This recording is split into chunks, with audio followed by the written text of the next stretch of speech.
এই জায়গাটা এতটাই সুন্দর করে সাজিয়েছিল, আমাদের তো খুব পছন্দ হয়েছিল। খুব সুন্দর সুন্দর ফটো ভিডিও আসছিল। এই যে আমার দুই দিদি, জামাইবাবু আর আমার বোনজি। মিঠি বেবিকে কত কিউট লাগছে দেখো, একটা লাল টুকটুকে সুন্দর একটা ড্রেস পরে নিয়ে একা একা আইসক্রিম খাচ্ছে। আমি এদিকে এত বড় একটা জামা পরে নিয়েছি, কোথাও ঠিকঠাক অ্যাডজাস্ট হতেই পারছি না।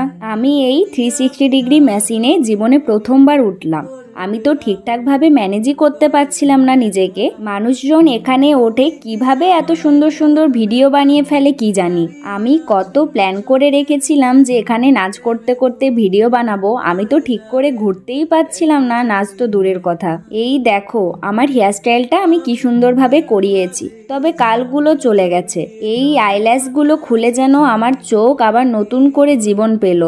এখানে আমি আর ঝুনু দুজন মিলে একটা নাচ করছিলাম। আচ্ছা তোমরা গেস করো তো আমরা কোন গানে নাচ করছি। আমি তো এই সময়টাতে খুব এনজয় করছিলাম, তবে নাচটা খুব একটা ভালো প্র্যাকটিস করিনি, ওই এক দুবারই করেছি হয়তো।